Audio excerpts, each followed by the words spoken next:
Hey everyone, and welcome back to the channel.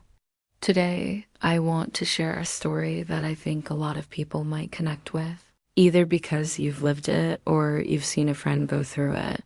It's about that feeling, that quiet, nagging suspicion that you're not just a partner, but a secret. The story begins with a simple thought. Everyone knew about us. Or at least that's what I thought.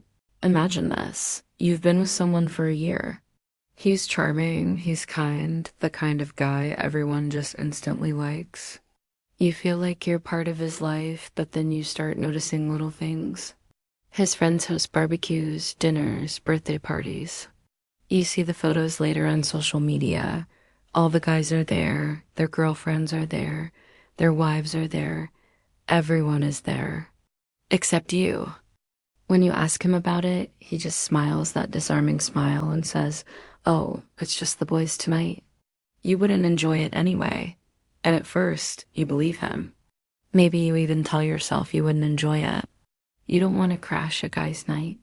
But deep down, it's not about enjoying the party. It's about being invited. It's about being seen as part of his life, not just an attachment to it.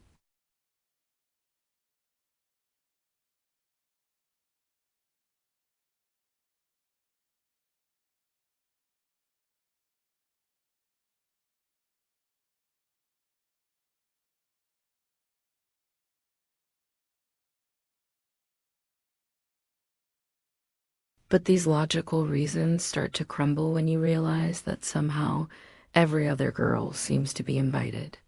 Every other girlfriend gets to endure the loud music and the gossip, everyone but you.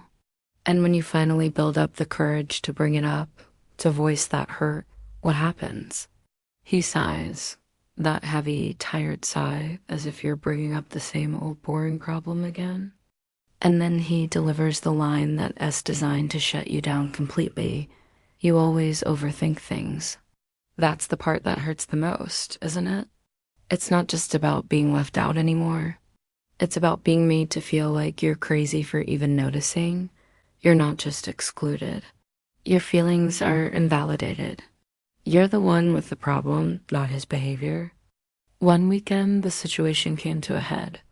We both happened to have plans in the same neighborhood. He told me he was going to be with his friends at a bar just 2 streets away from where I was.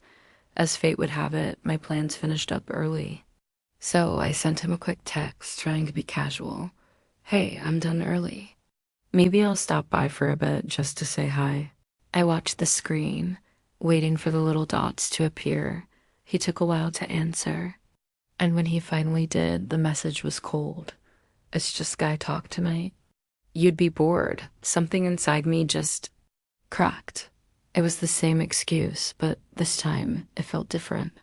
It felt like a wall he was deliberately putting up. So I did something I'd never done before. I went anyway. I walked towards that bar, my heart pounding with a mix of defiance and dread. As I pushed the door open, a wave of laughter hit me, and then it stopped. Just for a second, the entire table went quiet, and he saw me. But he didn't smile. There was no flicker of, "Oh, what a nice surprise." He just looked uncomfortable, annoyed, even like I was a problem that had just walked in, a problem he didn't expect to have to handle in public. He didn't introduce me to anyone, not a single person. I just stood there next to the table, trying to smile, pretending I was fine, pretending I didn't notice the awkward glances or the way he wouldn't to look at me. It was one of the longest and most humiliating few minutes of my life. I was a ghost in his world. The car ride home was silent, thick with unspoken tension. Finally, he broke it. "You shouldn't have come," he said, his voice flat. It just threw off the vibe. That word again, vibe. As if my presence, the presence of his girlfriend, was some kind of negative energy he needed to contain and hide from his friends. As if I was a stain on his carefully curated social image. That night, lying in bed, staring at the ceiling, I finally understood. I had been so focused on his words, his excuses, that I had ignored the truth of his actions. A man who is proud of you, who truly loves you, will never make you feel like a secret. He won't hide you. He'll want to show you off. If he truly sees you as a part of his world, he'll want everyone else in that world to see you too, to know you, to welcome you. And when he doesn't, it's not because he's a private person. It's not because he's protecting you. It's because he's building a life, planning a future where you don't fully belong. He's keeping his options open. He's keeping you in a separate box, one he can close and put away whenever it's convenient. I found this quote later, and it captured everything I felt that night. He said I'd ruined the vibe. But the truth is, I was the only real thing in the room, and that's the core of it. The vibe he was so desperate to protect was built on something shallow, something that couldn't handle the reality of a committed relationship. My presence wasn't the problem. The fact that he had to hide me was the problem. If you're in a situation like this, where you feel more like a secret than a partner, please listen to that feeling. Don't let anyone convince you that you're overthinking or being crazy. Your intuition is your greatest protector. You deserve to be with someone who is not only happy to be with you in private, but is proud to be with you in public.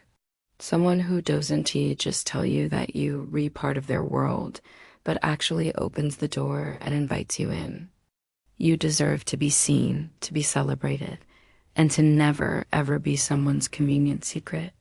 Thank you so much for listening to this story today. If this resonated with you, please share your thoughts in the comments below. I'd love to hear from you. And if you found this helpful, don't forget to like this video and subscribe to the channel for more content like this. Take care of yourselves, and I'll see you in the next one.